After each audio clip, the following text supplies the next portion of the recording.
Free Thinkers. Yes. It's the TD9 podcast, and it's been a long time since we come to you with a news update. Sorry about that. But I'm here, Jay, as usual. It's his fault. It is my fault, being lazy. Jay, as usual, and I'm here with my boy, Ted. So, I just want to cover a couple, just talking points. I think, can we both agree that caring for the planet is important? Yeah, most definitely. Whether you believe in climate change or not, and you both say, hey, I should have clean drinking water. Right. You know what I'm saying? All right, trash outside, bad idea. Right. We should recycle at least. All right, cool. So, there are, I think, ways to go about that, though. Right. Ways to go about making changes in our community if you are part of that climate change group. Not protesting by sitting in the middle of the road, blocking traffic, stopping people from getting to the hospitals. Yeah, there's a video I was watching earlier of a guy. He's on what is it called? Not probation. He's on.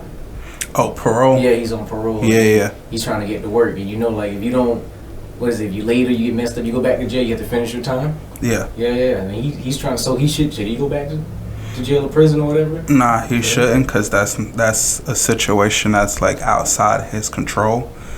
But occasionally you do have what do you call them, the parole officers that can be kind of fickle, and they won't even care. I'm glad it's recorded though, because I wouldn't believe that. Yeah. If you told me somebody was blocking the road, I'm especially in you it was a pregnant lady blocking the road, I'm gonna you lying. You're making this up. Yeah.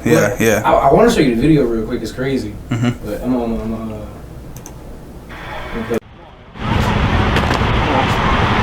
Hey, Ma, go, Ma. Bro. You see the soft for the old lady. Yeah. I was just gonna say that, that's dope how he was despite the situation, he still was gentle with the female. But then it's also that thing of when it comes to guys that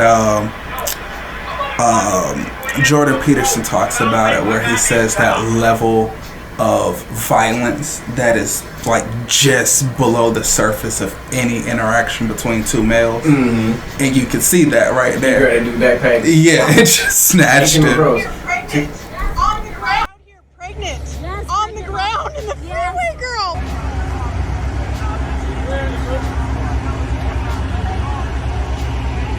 The climate situation has now gotten so big that just doing normal things isn't going to work anymore. So The crazy thing is, because brother, you would agree with him though, right? You would agree that we need to find another way, that there's something more that can be done, but it's the route that you're going about to accomplish it is wrong. And ensures that they have a future they can inherit. So we need more people to get out and to block these roads to raise awareness. I feel like they use your sense of justice, your sense of goodness against you. Of course, there's nothing wrong with caring about the place you live. You want to care for the planet, but the way they have you go about it and the solutions that they're implementing don't make any sense. I watched a video before, right? I watched a video earlier. I gotta give credit. It was a New Yorker going off, and he was saying how stupid the climate change thing is. He was he got a cup. He said he got a plastic cup and a paper straw. And I said, a straw, very small portion of the whole setup. Let's say it's 10%. So he was why do I have a paper straw that's gonna eventually melt, pretty much dissolve into my cup? Why not give me a paper cup and a plastic straw? I get what you you're have saying. more if you actually care. And I think it was Ben Shapiro covering it. He was saying it's not about efficiency or anything like that. It's not about caring the planet. It's about suffering. Right. That's what it's about. I want to make it as aggravating to you as possible. Right. I don't think they actually care.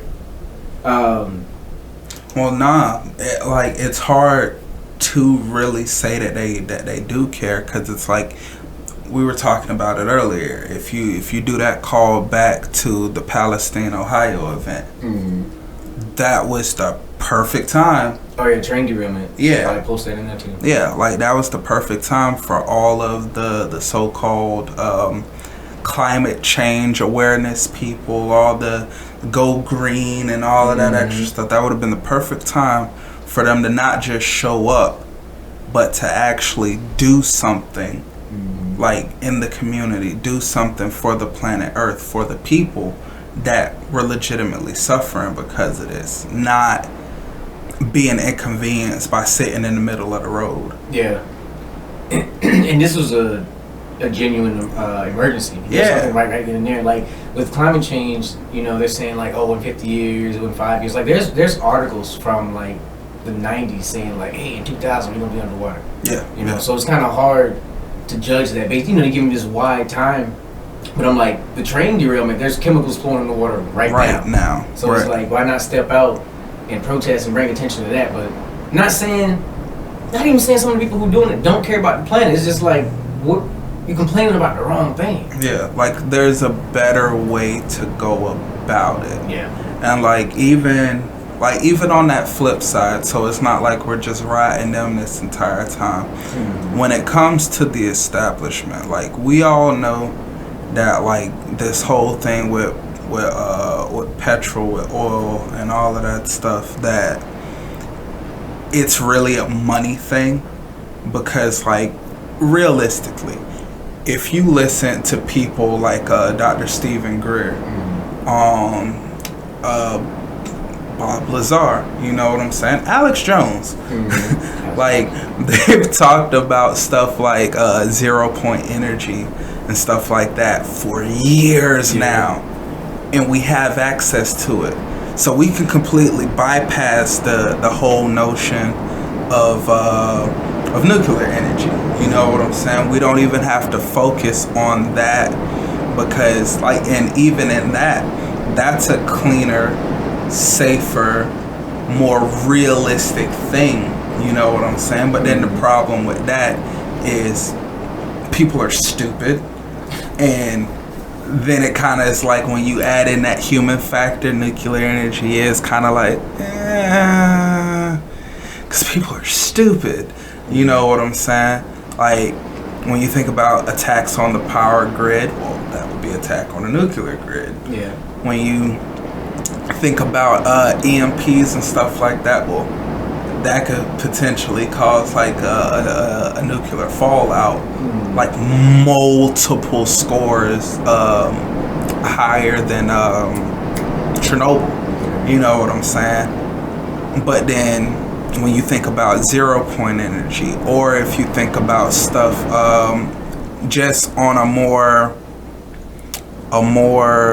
what's the word I'm looking for? Like on a more basic line of thought, is something else that we were talking about, and I was looking for it, but I couldn't think of how to word it.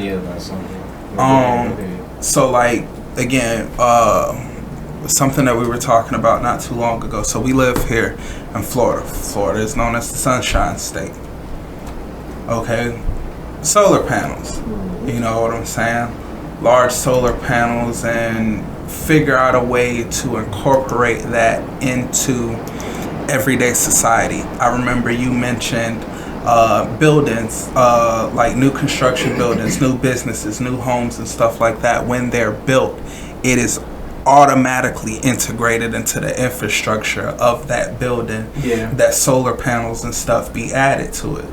We can't just cut off oil. Like, I'm glad you brought up like the 0 point energy. So I love that we can, like, what I was looking up now a minute ago was on Tesla, like spreading energy wirelessly. Yeah. And we can speculate on it and say like how cool it would have been, and what we should have done. You know, we've had electric cars since the 70s, so we should have been, you know, shoulda, coulda, woulda.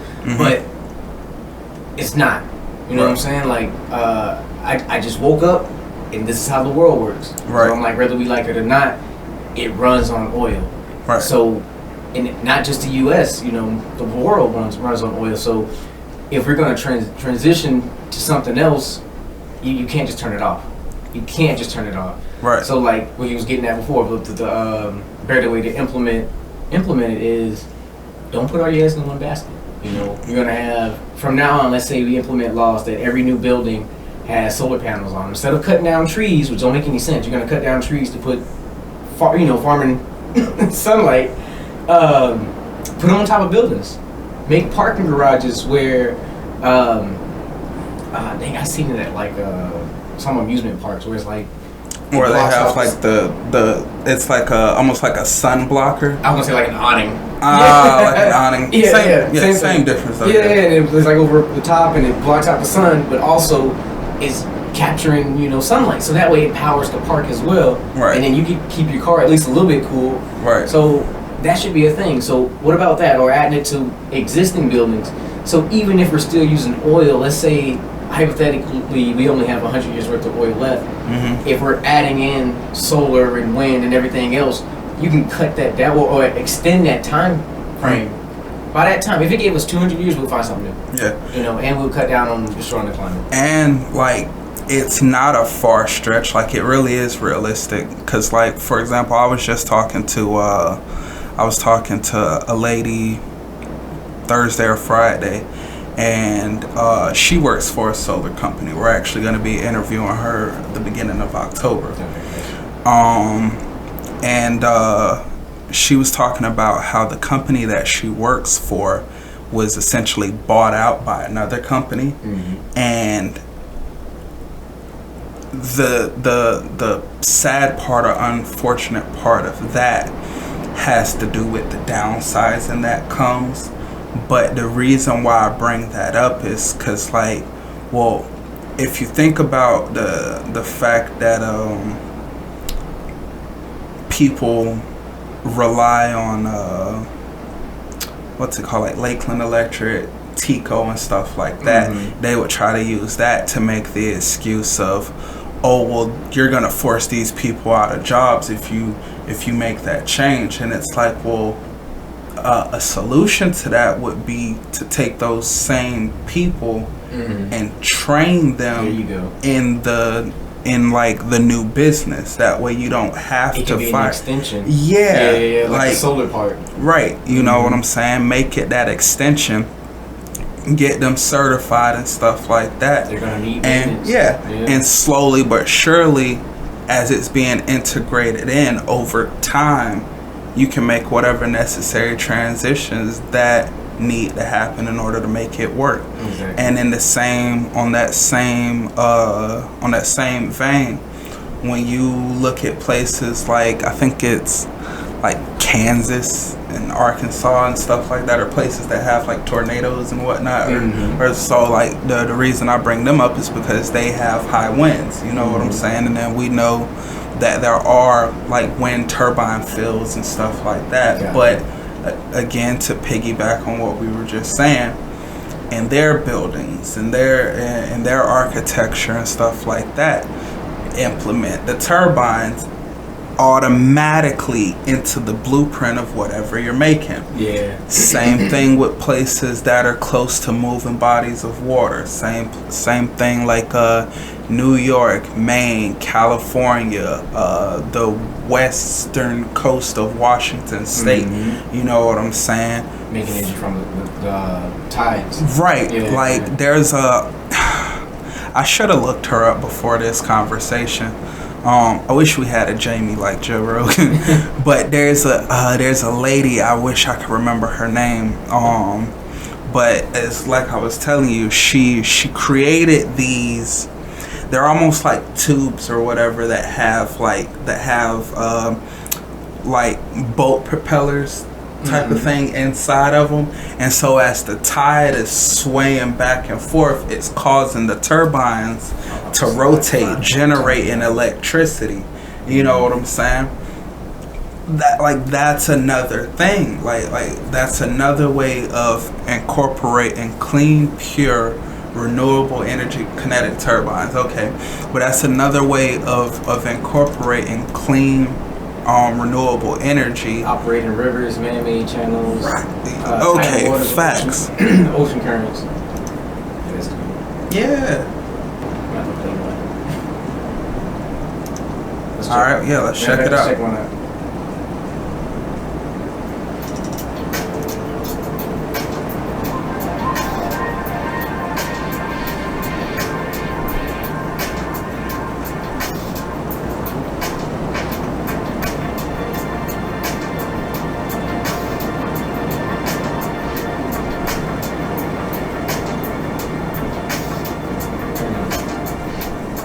Now the question is, how much energy is it producing? And what would we have to do in order to make it cost efficient? And can we capture this like an internal battery? Right. When you got something that's flowing pretty much forever, you know, it's a river, so it's gonna always.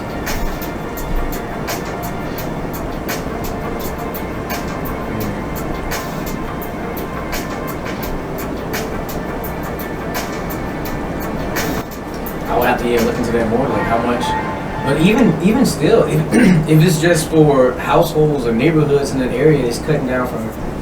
In the long run, you know, multiple things are set up like this. Yeah. Bodies of water everywhere. Exactly. And that's just one, like that one there was just one style of it. Like that's not even the one that I was actually talking about. Massive. Yeah, because it is massive, and it's like it almost looks like a long spaghetti noodle with like with what looks like a bulb or a tube at the top.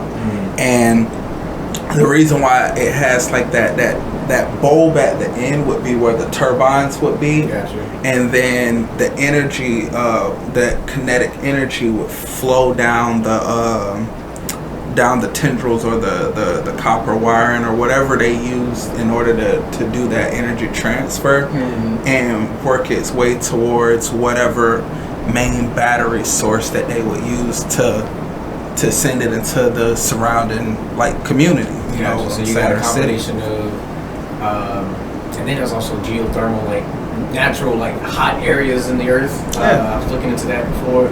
So it's like we had a combination of different things. We would cut down our use on oil. Yeah. I don't quote me on it. I gotta look it up, but I think we have enough oil just in like Texas and Alaska to last us like 50 to 100 years. So it's like technically, if we want to be independent, we don't even have to. Yeah. Once again, it's wrong. If you put America first, you know, whatever. But then that problem with that is, like, the only reason America isn't being looked at as America first, it's not even because that's a thought of the people. Unfortunately, it's I hate to use this term, but it's the powers that be, because they do this thing where they try to make it like a socialism versus capitalism type of thing. Yeah. And it's like, well, no. Realistically, you have these mega corporations that have monopolized everything. And just to call out a few names, like BlackRock, like Vanguard, like State Street, you know what I'm saying? And then it trickles down into all the subsidiaries that they have under them. And we we get lost in the sauce, if you will. And we end up falling for this whole ploy. And it's like, realistically,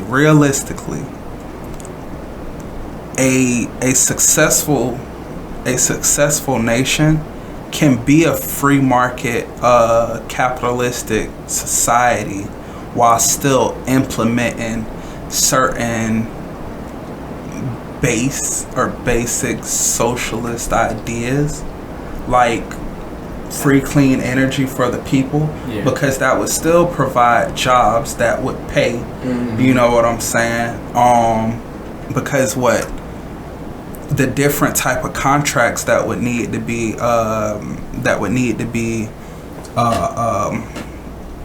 implemented through this, because like if we're looking at this, okay, we're not looking at it from the stance of it being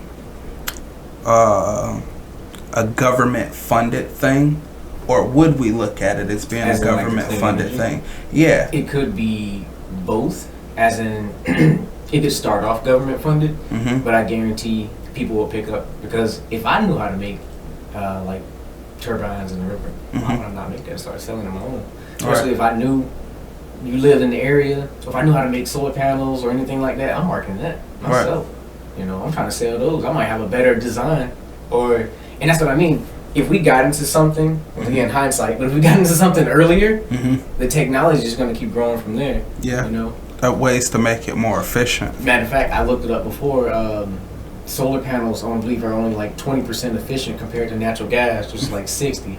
So you cannot expect clean energy to completely replace oil and natural gas. You Right. have to have like a little bit of both, or just natural gas and clean energy. You know? Right. So the smartest way would be to slowly implement other things, not to Right. just completely take it over. It doesn't make Right. any sense. Right. I agree with that. Speaking of not making any sense, I wanted to see some more protests. I ran across a video of I'm gonna say there's 2 girls protesting. Once again on oil, you know, just not the way to go about it. You know. Okay. I want to check this one out. All right.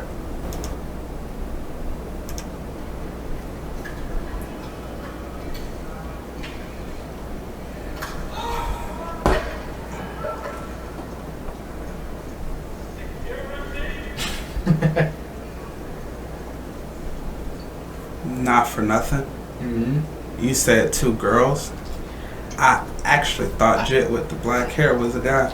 Well, I don't But know if you know- noticed, I paused for a second when I said it because I'm assuming it's 2 girls.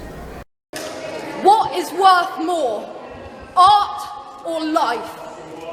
Is it worth more than food? Worth more than justice? Are you more concerned about the protection of a painting or the protection of our planet and people?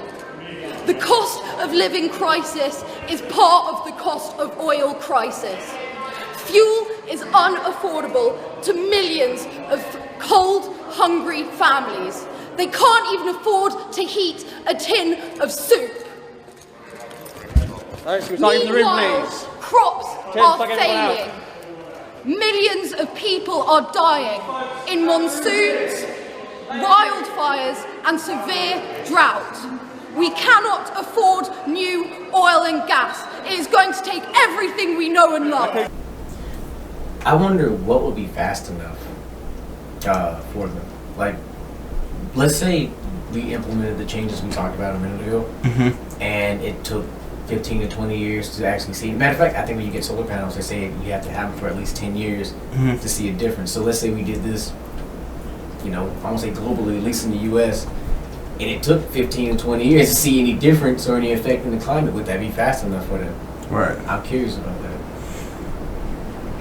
Well, I get what you're saying, and it's like I also understand where they coming from, because it's like the cause, if you will, it is a noble cause, and it is something that you would want to get behind. However, going back to what we were saying initially, it's just kind of going about it the wrong way. You know what I'm saying? They're going about it the wrong way. There has to be a better way in order to get the attention of the masses. But then again, at the same time, I don't know, because people are such like sheeple that like it's I don't know, bro. Like, I don't know. I like the zeal though. Yeah. Like, I wish they were pointing in the right direction. And what I think is going on is they were told about what was going on, as in like the climate, Right. but wasn't told how to go about it. Like, you had someone with that same fire in them, but an understanding of how the world works. And that's why I think people fall for it, because they don't understand how the world works. Right. Like I said, most of it runs on it. We're gonna get in that later. Right. On oil, so you can't just turn things off. Even though I do understand their cause. Yeah. See, but then at the same time though, like I don't think that humanity is like the primary culprit in regards to climate change and stuff like that. Like, don't get me wrong, we have our fair share of whatever we like put into the world and stuff like that, like in regards to our pollution. But I think it would be more so like the littering, like the trash and stuff that we leave. And so I think it's more so a like the plastics in the water, like the plastics in the water, than it is like we're causing global warming type of thing. Well, they say the climate's changing itself anyway, but I've Right. heard arguments, people saying we're making Accelerating it. Yeah. Well, how much of that can they really say is like just kind of civilization as opposed to the earth itself? Because I mean, we haven't been technologically advanced for all that long of like the modern human society, you know what I'm saying? And it's like if you go back 11, 12,000 years, we were just in the polar opposite, being that ice age, you know what I'm saying? And so it's kind of only natural that the earth would heat up, especially again considering prior to what we call the Younger Dryas era. If you believe that the world is like billions of years old and we accept that dinosaurs lived 65 million years ago, the earth was a lot hotter then than it is today. Yes, and so like you see that animals then, and it's supposed to have been warmer now, higher level of oxygen and also carbon dioxide. So I'm like, if you increase, I had this conversation before with somebody, if you increase the carbon dioxide, the plants get bigger, right? And they produce more oxygen. But then that was my argument. But then their rebuttal to it was, well, we're increasing it at a rate too quick for the plants to adapt to it. So I would not necessarily agree with that notion. However, I think a better argument would have been is if they were talking about the global deforestation, and that being that in conjunction with it being too fast for the plants to adapt to it, because we like down massive amount of trees. Right, you know what I'm saying? That would make a little bit more sense. But just to flat out say, we're inducing so much carbon dioxide into the environment that the plants can't keep up, just flat, that doesn't make any sense. But like even in regards to that, that's another conversation to be had, because there are alternative methods to like building and stuff like that does not require such a large amount of deforestation. But then again, civilization globally would have to reconsider its stance on being more in tune with nature as opposed to like obliterating it. You know what I'm saying? Because like, you know, we're constantly seeing videos every couple of months, every year, talking about this endangered species because of deforestation type of thing. And it's like, okay, that's a fair point. I can kind of understand that. And to humans' credit, we are kind of trying to back off that. I can understand their argument, you know what I'm saying? But it's just the reason they get so much hate. Like even I'm like I see him outside, I'm just like, stop protesting, stop. But I get it. But it's just how you go about it and understanding how the world actually works. That most of the world runs on, you know, our economy being strong. Us, right? You know, I would say consumer culture, but yeah, pretty much us being importers. I'm using a nicer word. Yeah. of various goods because of that strong market. Most countries use our dollars for sales, especially with buying oil. Right. And that's another thing I want to bring our next topic into is the petrodollar, and that's like an agreement we have, as in like other countries, when it comes to buying oil, they don't buy it in, you know, like China's money. They buy it in our dollars. You know, all that oil's being moved off U.S. currency. Right. You know, so it's like y'all don't understand that if we cut this oil off like this, it doesn't just affect us; it affects the world. Right. So I was like, we have to find a better and slower alternative. But then also makes me think like, would the whole world have to agree on getting off oil? Because what if we get off oil and they run the rest of the world off of it? What are we gonna do here as a country? You know? Right. Yeah. It's a lot of questions. It's like a world sit down need to happen if we're gonna talk about getting off of something. And then are the effects as bad? Like it's too many. It's a lot of factors. Too many unknown variables. Yeah. Yeah. Yeah. I want to check this one out though. He's just explaining to the guys what the petrodollar is, and I want to kind of talk about that a little bit. Okay. Today's good question is, what is the petrodollar and how could it affect me? While it sounds like a currency, the term petrodollar actually refers to the system of buying petroleum exports using U.S. dollars. In 1945, President Franklin D. Roosevelt reached an agreement with Saudi Arabia to provide aid, and in exchange, they would price their oil exports in U.S. dollars. In the 1970s, that system expanded to other oil-producing countries. It's been the standard ever since. Now, recently, countries like Russia and China have signaled that they would prefer to purchase oil using their currencies, the yuan and the ruble, which could lessen the importance of the dollar globally. Now, in March, Forbes reported that Russia, China, and Brazil had all used their own currencies to conduct oil transactions. Sanctions against Russia because of the war in Ukraine have also influenced those decisions. Now, despite these moves, Forbes says, quote, the petrodollar remains the dominant currency for trades in oil and petroleum products. But if its use declines, that could have an impact on the value of the dollar globally. If you have a good question, you can email goodquestion@wkyt.com. I'll see you on WKYT Mornings. So, most of the world is buying oil in U.S. dollars. Most of the world is using oil.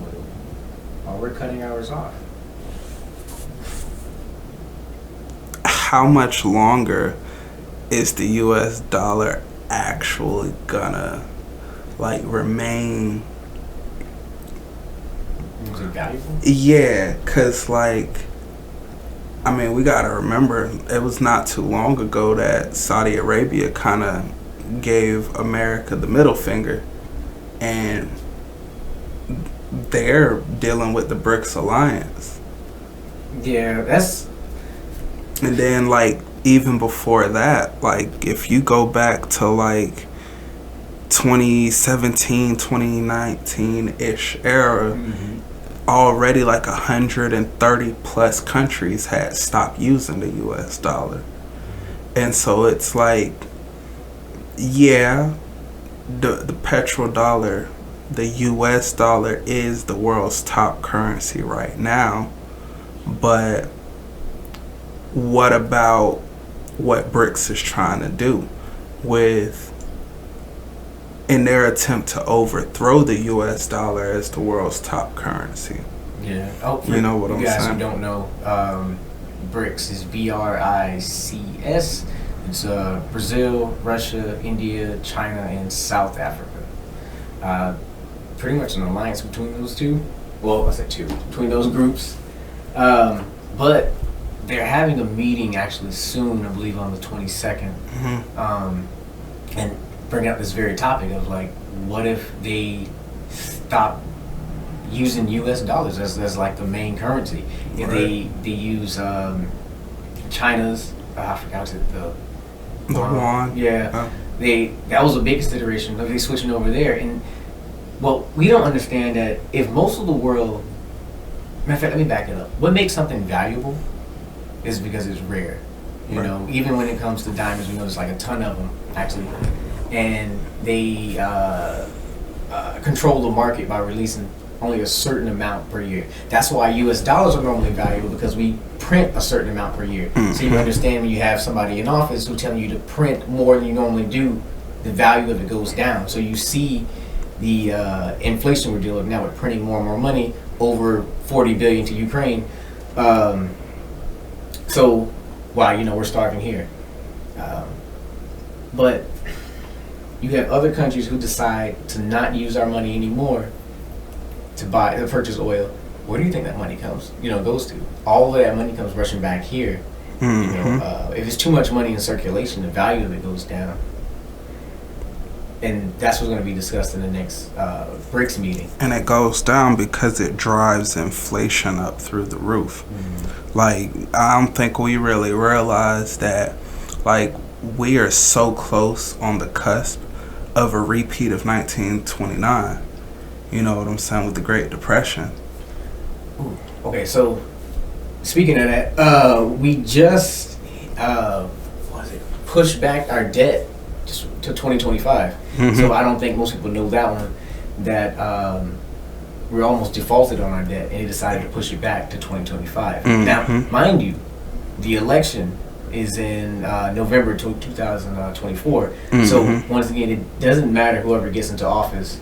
We're we're going to be faced with, boom, hitting that debt. And then think about if B.R.I.C.S is having a meeting today, in 2023, how long until they drop the U.S. currency? You know what I'm saying? And then how long until that wave hits us, and then all of this stuff hits us at once. Mm-hmm. You know what I'm saying? So, and one thing I want to mention too is that what B.R.I.C.S is doing is not necessarily like bad, as in like uniting their resources in that perspective, to kind of get off this fiat currency system. That's what I mean. Right. What I'm hearing is it's supposed to be backed on actual gold. So there's nothing wrong with that aspect, but there's a huge thing wrong with it because I live here. Yeah. So the value of our dollar going down, and in the U.S. potentially becoming like a third world country, that's something I believe that's worth warning people about. Not for fear, but for you can prepare yourself.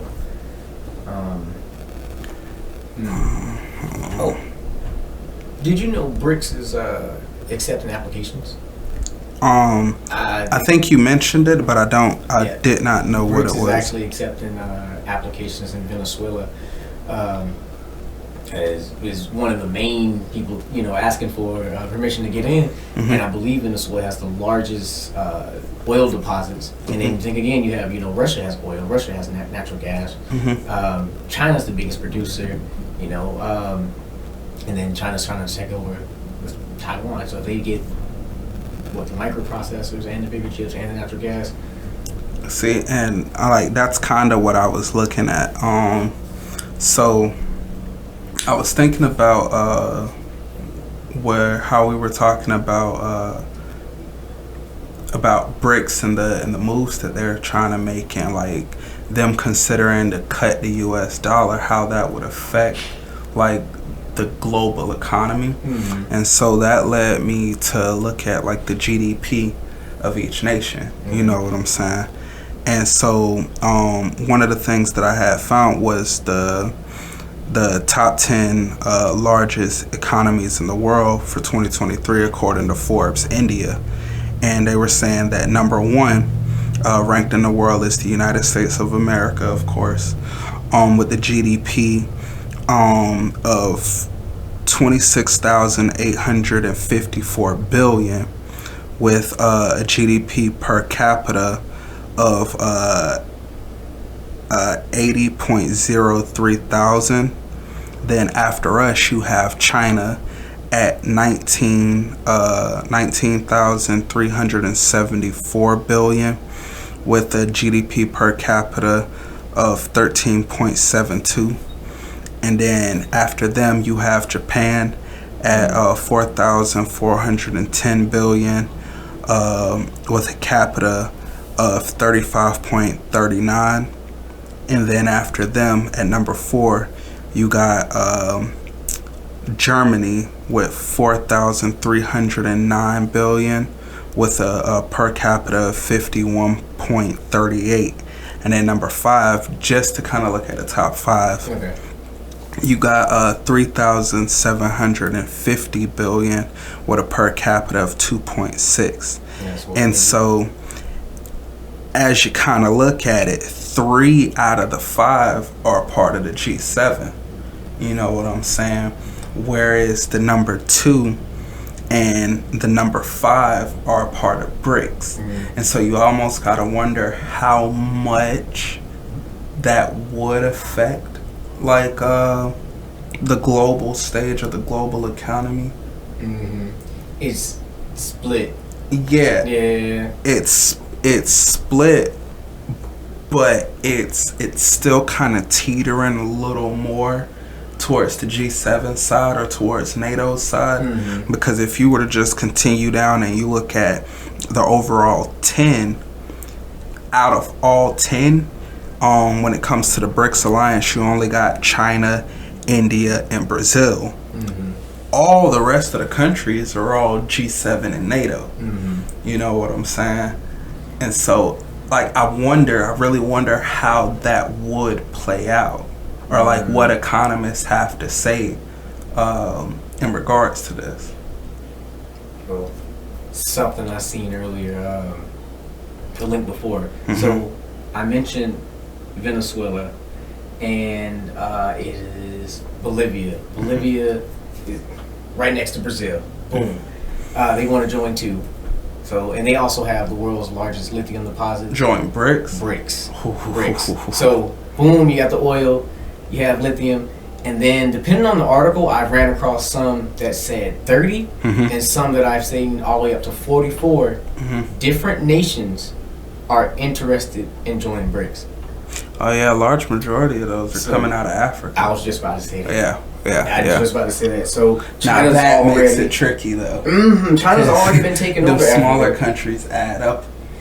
And you don't think about them because they're small, but you got to think they're resource heavy. Right. You know. Right. And they've been. I ain't gonna lie. Everybody's been tearing up Africa for a long time. And it's crazy to see China there For now too. Centuries.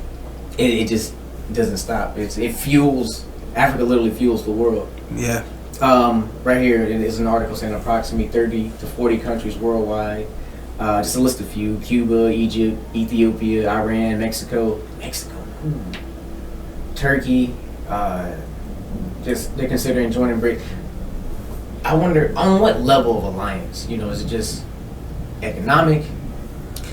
You get what I'm saying? Yeah. Because you're right here under the U.S. You want to know something funny though? What's up? Cause like, all right, list the countries that you just mentioned again, and then let's actually think about BRICS in itself. With the exception of Russia, all of these countries are non-European. Right? Yeah. I'm thinking like, hold on. Yeah. Like, that's crazy. Yeah. Like, that's crazy when you Literally think pretty about much that. A lot of Africa, and then I just mentioned Cuba, Mexico. I was naming places in South America. So Yeah. and it's just Europe and the U.S. versus the world. Yeah. That's wild. That's food for thought, though. Yeah, so I'm thinking combination of that. Boom, they put their dollars together. Maybe they put China's currency at the top. You know, that gets implemented within the next few years. 2025, who knows who gets into office. We default on our debt to China. Who already owns the U.S. Yeah. Like, all the farmland that they have here in the U.S. Yeah. Like, and then I hear they was buying land not too far off from. and not for nothing. Like, I hate that I even would have to bring this up in this particular conversation. But yo, we are literally as a nation divided and arguing over whether or not we should allow for our 10 and 11-year-olds to know how to have homosexual intercourse with one another. We're arguing over whether or not patriotism should be taught in school. We're arguing over such BS. And we are at such high global stakes. This You making memes about aliens? yeah, Throwing like chairs. memes about aliens and chairs and stuff. Nobody is paying attention to the things that are actually taking the place. recording of the video, don't know when it's going to be up. Try to get this up as soon as possible. The recording of the video, it is the 20th. The BRICS meeting is in 2 days. Yeah. Did you know that? Probably not. Did you? So, you know what I mean? So who I want to try to watch it. I don't know where I can find it. And then it's not just the BRICS meeting that's coming up.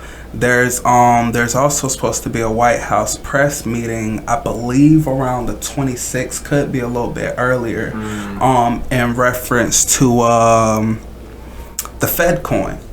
Okay. Like going into circulation. So that's another thing. Like, again, We're switching over to digital currency. That's important. We gotta pay attention to yeah, that. like, okay, so this is one that I was just talking to my family about. So there was an article revolving around this thing called the orb. Oh, And I was just going there too. Yeah, the orb is a spherical iris scanning device used by WorldCoin. It was shown at a co-working office in Santa Monica, California, Thursday, August the 3rd, 2023. But it was also shown on August the 4th, 2023 in New York. You know what I'm saying? I didn't know it was in the U.S. I know they tried it in different places in Europe. Yeah, so and also in like, yeah, go ahead. I was finna say the first place that they showed it, at least from what I know, was in Spain. And so the crazy thing is that it showed up in the U.S. even before it showed up in Spain, because it showed up in Spain Friday, August the 4th, the same day that it showed up in New York. But it showed up that day prior in Santa Monica that Thursday. You know what I'm saying? And it's like, my people, and when I say my people, I mean Americans. Like, we don't really know what that means for us. You know, when they were scanning the people, they were offering them like a digital ID. Yeah. Digital some currency. Digital currency, the WorldCoin. So, and just like your fingerprints, you know, your iris, you have everyone's different. Right. Which is weird. They have your genetic information. Can you talk about the technology in the orb and how it does what its job is? So what it does, it has a lot of sensors in the front to just make sure whatever we see is an actual human being. So not a display and not an AI that tries to fool us. All of that compute happens locally. So first check, we look at a human being. Then second, the eye is imaged and a unique iris code is calculated on the device. What that means is that the only thing we or anyone else could prove is that a user has verified before yes or no. WorldCoin is the option to make it privacy preserving, open source, and decentralized. That's Now, to be fair, attention was brought to it regarding privacy regulations around the world, due to the fact that the international ID startup is now having to defend itself in investigations over whether the biometric data that the company is collecting is truly secure.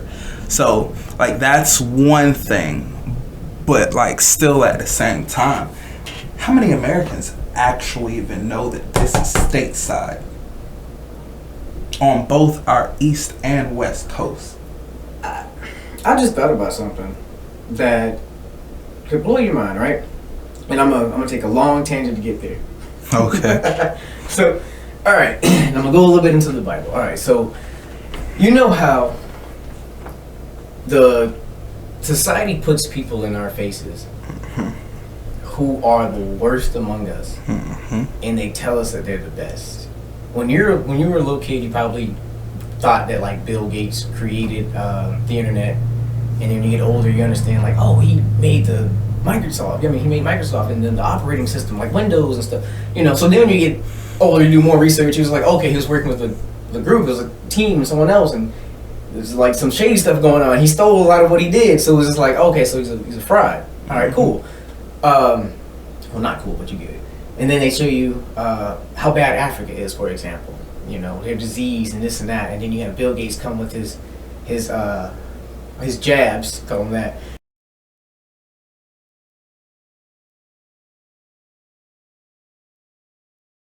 The key to eradicating polio is getting an extremely high percentage of the children to take the polio drops. And it means you have to run campaigns, get the mothers to bring those children in. It typically takes 4 times to receive the vaccine before you're protected. And so the volunteers come out, you buy the drops, you've got to find everybody. And that's what's improved in this last year is that coverage.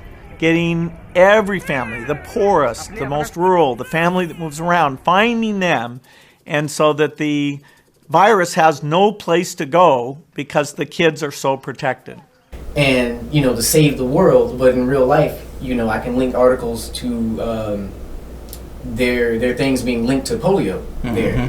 So he's put it in our face as like this great humanitarian guy. Exactly. One more thing. Also, he once again with feeding Africa, he's talking about feeding the people, but he's engineering like GMOs, genetically modified foods. And biggest owner of farmland in America, Microsoft, Bill Gates, company. So what I'm getting at, how the Bible says that even the devil masquerades as an angel of light. So does everyone here. Going somewhere with this. Elon Musk sit here and complains about the dangers of AI. I was watching the video before. He's talking to Joe Rogan. I try to convince people to slow down AI, to regulate AI. This was futile. I tried for years. This seems Nobody like a scene in a movie where the robots are going to fucking take over and you're freaking me out. Nobody listened. Nobody listened. No one. Are people more inclined to listen today? It seems like an issue that's brought up more often over the last few years than it was maybe 5-10 years ago. It seemed like science fiction. Maybe they will. So far they haven't. And he was saying, like, I went to Obama and I talked to him. I talked to like 50 different people. I talked to senators, and I think he's doing that because they all have to pretend they're good. Because if you put it in our face that you're doing something good, you can do horrible things behind our backs, like the vaccines and things I was saying with Bill Gates. All right. Sticky pokey. So, same things. The creator, I went that whole ways to tell you this. The creator of WorldCoin is a guy named Sam Altman, right? And when you go to the website, it says it's to combat AI. The dangers of AI. We can upload ourselves in there. We can know who's who, so we don't have robots hacking into stuff. But you know what else Sam Altman helped create? Enlighten me. ChatGPT. OpenAI. So he's warning you about the dangers of AI. Warning you about the dangers of AI, but also the creator of said AI. This is like Elon Musk. He's telling them dangers of AI, but Elon Musk also has Tesla Bot. He also has the Tesla itself, and then he's creating the thing that he's attempting to save you from. Yeah. Same thing with I guess y'all boy Fauci, who's funding the sticky pokey, but also getting money for the cure for the sticky pokey. So it's links will be in the description. Yeah, all of it. All everything I'm saying will be in the comment section. But ultimately, it's still on you guys on whether or not you're actually gonna do the diligent search. You know what I'm saying? Did your homework. Well, you just gotta look at it. Yeah, like legitimately, the homework has been done for you. Like, yeah, you can listen to us talk, but think of it this way. You don't gotta do no typing to try to find it yourself because we provide all the links. I have the links. You literally just open up the link. Like, it's not that hard. It is not that hard. Give it a read. What did I see recently? Oh, okay. Remember we had, I covered, it was on a previous podcast, I covered Amazon One. You guys remember from that one, you're scanning your hand to purchase things. And the first companies that were, being like the test dummies of it was Panera Bread and Aldi's. And this is mostly like West Coast. And to me, I love when two pieces of information that don't seem to be related actually are. Maybe my brain's just making that connection because this is like months ago. I'm like, okay, I see that piece of news, and then boom, I get up in the morning and I see all these, the purchase Winn-Dixie, and I'm just like, oh wow, that's crazy. I'm thinking people are like, oh, that doesn't matter, but I was like, no, you forget that Aldi's is one of the first places that's signing up for this Amazon One, scan your hand, sell your soul to get some groceries. So, slow and steady. They have to build the infrastructure before they implement whatever they're doing. Yeah. Same thing we've talked about before with Netflix. Before COVID-19 happened. Type into Google, when did Disney Plus come out? It was like in 2019. A lot of these things like the Uber Eats, delivery, the Walmart pickup, you come pick up your stuff and get out of here. All of that was like created right before the pandemic, because they knew people was going to be in their house. And well, it's like Hillary Clinton said, never waste a good pandemic. what was it? Never let a good opportunity go to waste. Good crisis go to waste. Mm-hmm. Yeah. All right, let me check this one out. Soon you will be able to pay for groceries at every Whole Foods in the U.S. with just a swipe of your hand. Amazon says that the Pay by Palm technology will be at all of those stores nationwide by the end of the year. Customers just have to hover their hand over the device to pay. This method is already being used at 200 Whole Foods locations across 20 states, and you can also find it in other places, stores like Panera Bread. Hardware editor at TechCrunch, Brian Heater, joins us now. Brian, let's just start off. Tell us how this technology works. Sure. So in terms of the actual enrollment process, the first time you go to one of these Amazon One locations, you wave your hand over it. That will enroll you in the program, and then you associate that with a credit card that you have on file. In terms of the actual underlying technology behind it, it's not actually getting a read of the palm itself, which, I think is what most people expect. It's actually taking a look at the vein patterns underneath your hands, which the vein pattern underneath here. That's to me that feels creepier than the fingerprint. Yeah. Like I thought it was just like the palm print or the vein pattern. Oh. Okay. That's crazy. Continue. Fascinating. That's interesting. So it's going to be stored in the cloud. It is a potential that, you know what? It's funny. Very first comment, their B.R.I.C.S system is one step closer to. Yeah. Yeah. I could jive with that. I could definitely agree with that, man. Remember, you do have a choice. All right. Yeah. And that should not go understated. Though it may make life harder, you do have a choice. You may not like the options. Yeah. I'm not going to tell you where I work, but I spoke with a lot of people where I work about these things, and they tell me that they took that jab, that sticky pokey, just because they said they had no choice. Mm-hmm. And I'm like, I didn't do that.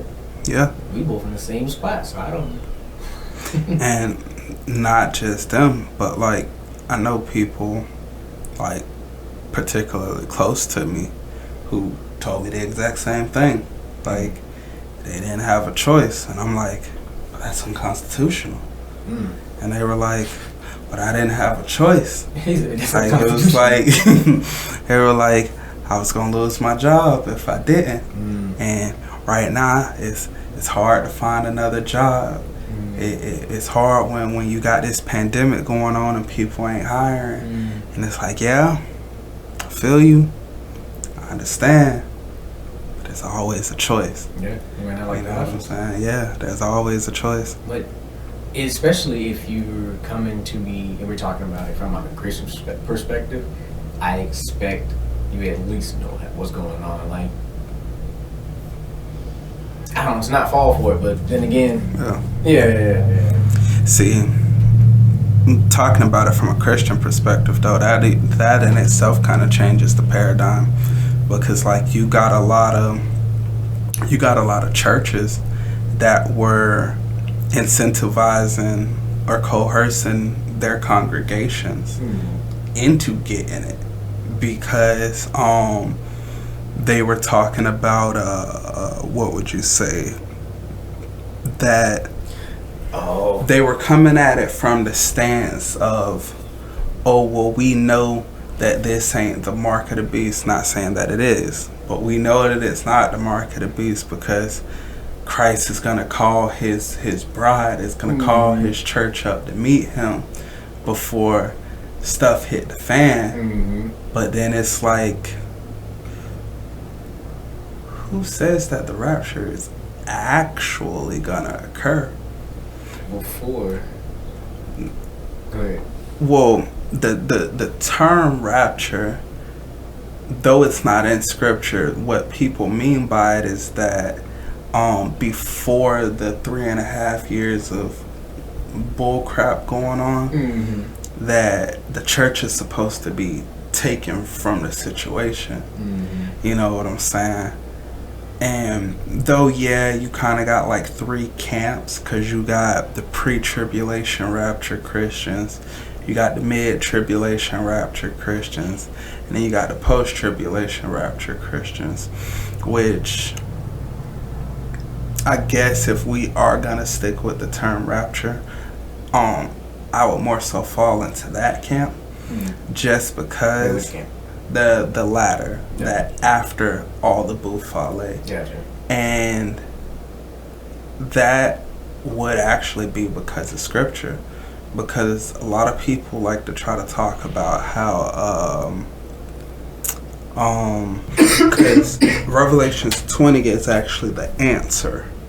What I'm looking for is that question where it talks about the dead in Christ rising first, and then the answer to that is found in Revelations 20, where it talks about those who would live and reign with Christ 1,000 years.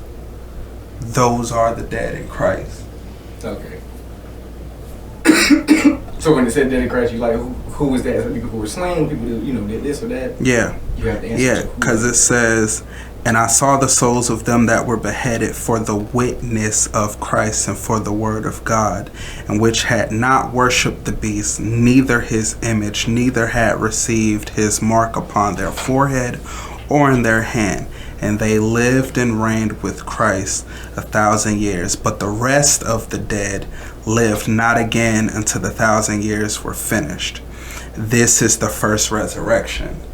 Hence, the rapture that everybody believes in. You know what I'm saying?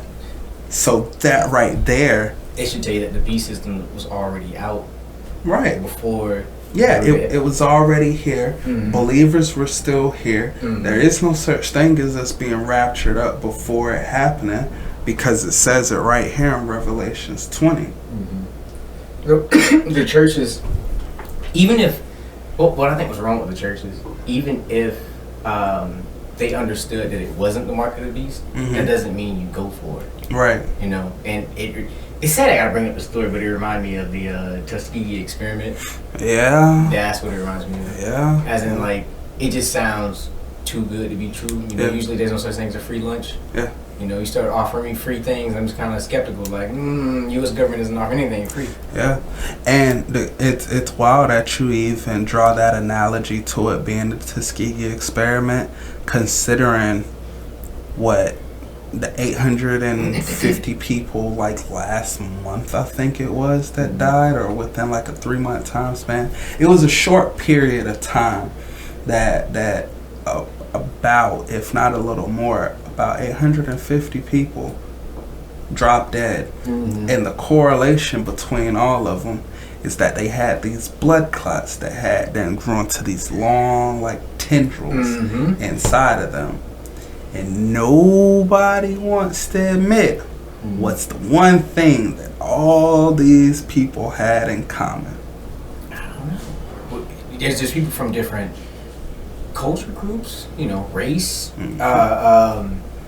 gender, men, women, you got Asian, black, white, old, young. What's one thing they have in common that they all got this the jab, and we don't want to make the comparison. Even one of the creators of it, the Dr. Robert Malone. When it first came out, he was criticizing, saying like, "Hey, this hasn't really been tested. We should look into this." Yep.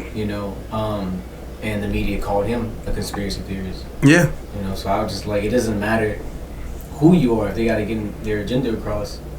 Oh man, it's something you said earlier about like a particle that they would go back and change. You know what? If you don't believe it, look in the comment section. I'll make sure I put it there. 2015, I talk about this a lot. 2015, Nature magazine released an article saying how they mixed SARS with COVID-19, right, in the Wuhan lab in China. 2015, he talked about that, right? Mm-hmm. And 2015, no one made a big deal about it. And I just remember seeing that.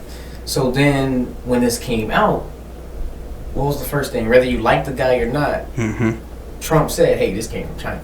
And so for you to not look into it, the media screen racism.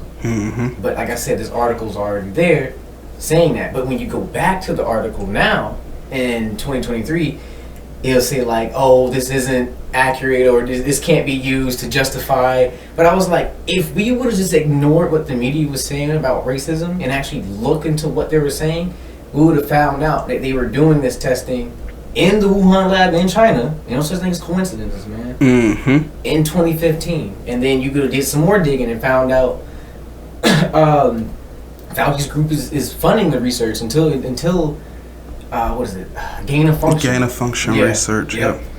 And he swearing that it wasn't gain of function, you know, and then his email said it was. He swore an oath before what, Congress, right? I believe so. And then it was a Senator Rand Paul who kept calling him out on it. And you know what's crazy? It's a page that I used to write for, and a page that I disagreed with, but I would put things out to kind of get them to think a little bit. And I posted something about Rand Paul calling out Fauci about you know, having those emails talking about gain of function, and people in the comment section was calling Rand Paul a fool, was saying that he's full of crap, he's doing full of it. And I was like, they just didn't take the time to just look into what he's saying. Yeah. This would have been over. We would have realized who the bad guys are, but we're just too distracted on every single thing. We want to fight about the gender and racism and everything. It's like, you know what the truth is, man. You know what you are. I was looking for something because I wanted to piggyback on that, right? So, also in regards to talking about the jib jab, right? So the president of a European pharmaceutical company, right, injected a saline solution. Dr. Salza Fado, president of European pharma giant PharmaMar, is among 2,200 European elites charged with being falsely vaccinated against COVID-19. Afraid of the jab, the elites paid thousands of dollars, you know what I'm saying, to be able to avoid this. Now, now this is a guy who is the president of a pharmaceutical juggernaut. And he won't get it. And he's just one of over 2,000 quote unquote elites. You know what I'm saying? That's interesting, isn't it?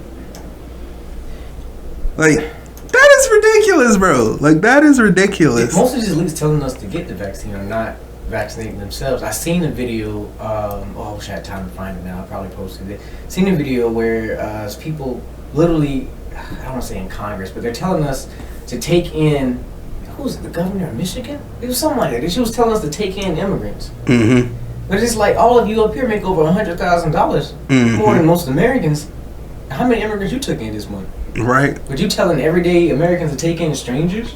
Yeah. Immigrant or not, I wouldn't take a homeless man off the street. Like, I don't know you. Right. I gotta get to know you first. Watch out, help somebody in my home. Right. You know? No, that's a different story. I give you a meal before I bring you in my house. That's crazy. You know, speaking of, but same thing I want to hop on to is the no coincidences, right? And you can look up and see how, like, things are built before, like, ahead of time, because they know what's coming, right? And they're engineered crises. Exactly. I was talking about with 2015 Nature magazine, so that they can also turn around and offer the solution. Exactly. And they end up making money on both ends. It was crazy. I think you mentioned to me before of how your favorite company, Monsanto, was patenting seeds. Was it in India? Yeah.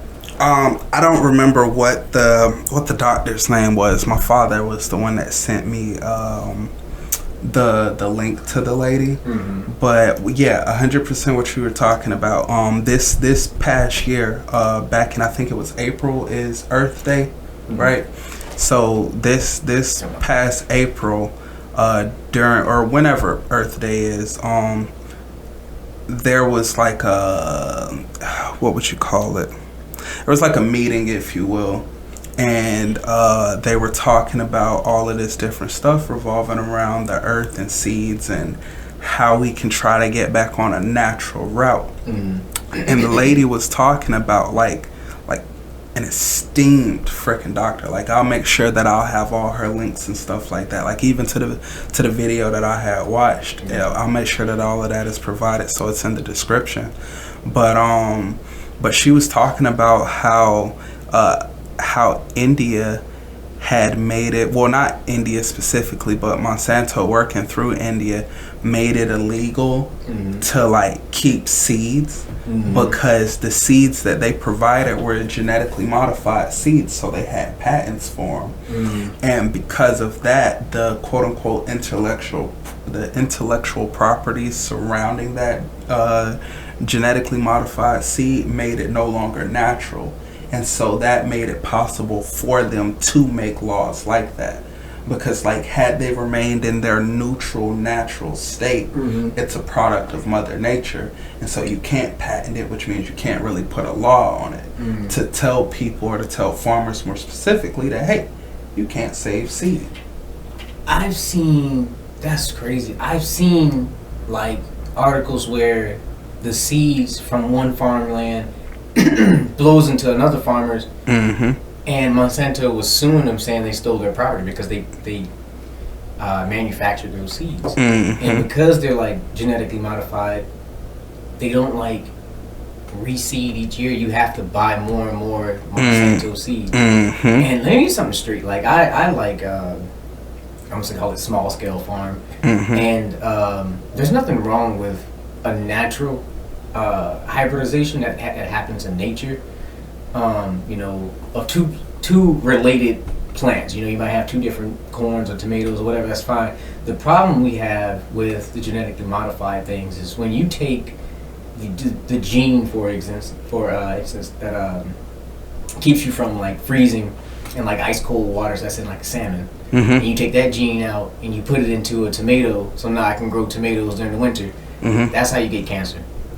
Like, anything we do backwards from, you know, for the secular nature, for us God, anything we do backwards, we end up creating evil. Anything we do backwards of God create evil. We create nuclear fission.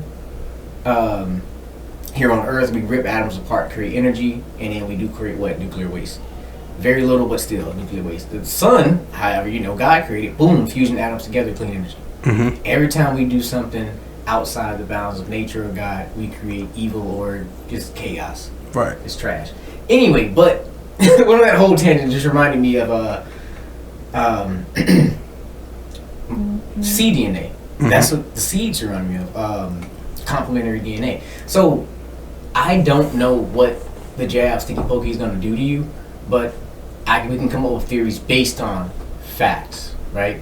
So one fact is that the government tried to patent human DNA, right? Yeah.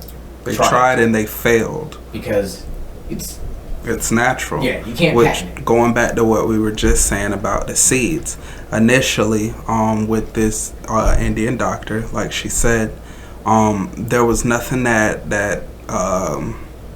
Monsanto could do about it initially, because the seeds were natural.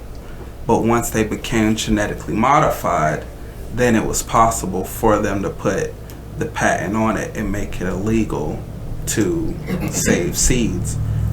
And in that same vein, I believe where you're going with that is because the mRNA now changes you on, what would you call it, an atomic level or a chemical level?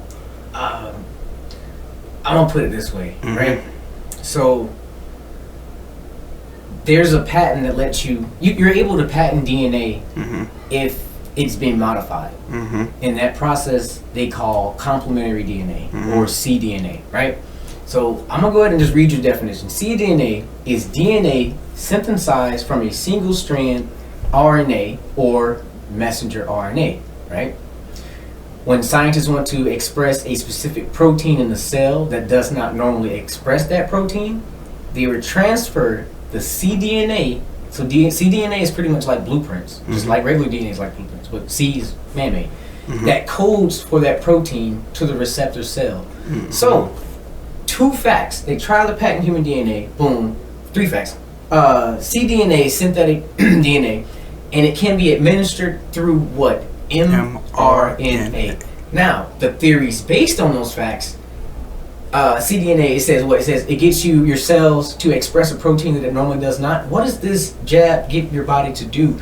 Create a spike protein, something that your body normally does not produce. So you're creating things that are normally not found in the human body, one.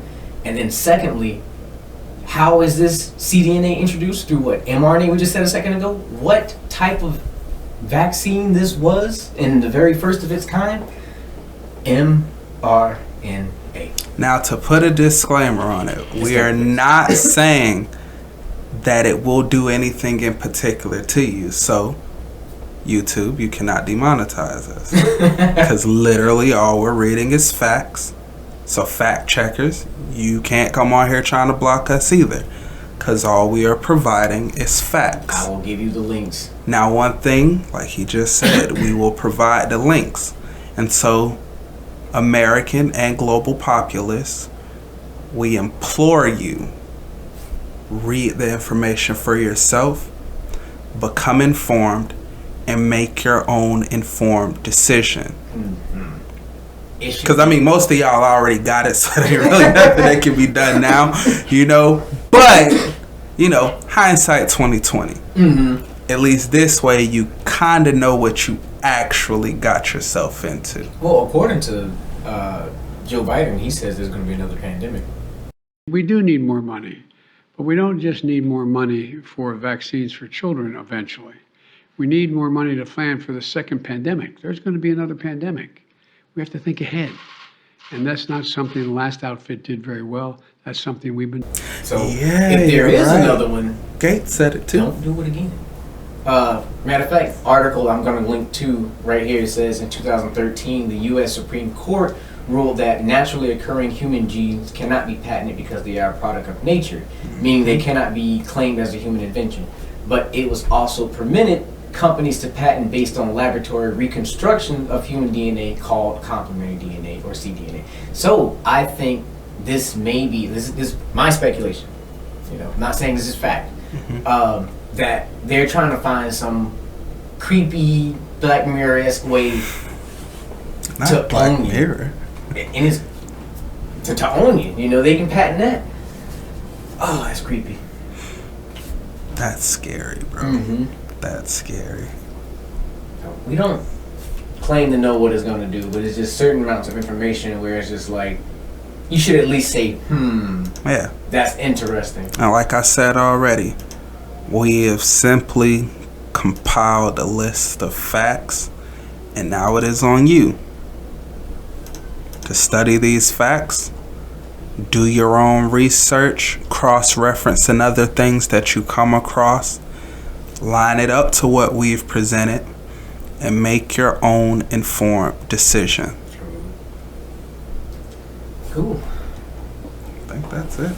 All right, so it's been a while since the last one. I'm gonna try to keep you guys updated. I'm gonna try to check out this B.R.I.C.S meeting in a few days and follow up on that, see what's going on. As well as the alleged crypto release. What is it for the Fed coin? Yeah, I gotta look more into that. I've been seeing the WorldCoin, but I'm thinking like, what if WorldCoin is Fed coin? Potentially, considering that the U.S. dollar is still technically the fiat currency of the world. Like, what if they just let it start off private? Right. You know, something that just get bought out later. You know, or implemented into. because there's different rules when something's owned by the government and then something's owned like privately. I wonder what is the, I have to look more into it when it comes to like actual privacy concerns, because there's issues with scanning people's retinas in downtown. Hey, what do you remember what you mentioned when you were talking about Sam Altman? ChatGPT. And what was the other thing? And he created WorldCoin. Yeah. Okay. And oh man, I am gonna link this guy's YouTube page, only because he did the research for me, and I gotta give credit where credit's due. I'm gonna have to look some more myself. His YouTube page is called Bitcoin University. I'm gonna have to link the guys, but he did his own research into the guy Sam Altman. Now that you bring it up, where he has some links to like Sam's I think like TikTok or Twitter, not TikTok, but Twitter page, where he's posting stuff talking about AI, but also like I said, the dangers of AI. He brought my attention to it, so I was like, let me check out what this guy's talking about. It is interesting that in a congressional hearing in Washington D.C. back in May, Mr. Altman said that he owned no equity in OpenAI, even though he's a founding CEO who has an estimated worth to be about $500 million. You know what's also interesting? He warns us about it, but he's also a doomsday prepper. Really? He's offering a thing that, hey, I'm scared of AI, but I'm going to create AI, but I'm also giving you the thing to save you from AI, but I'm going to go hide on this mountain. Something else funny, an interesting link to that is Gates and Microsoft have close ties to OpenAI.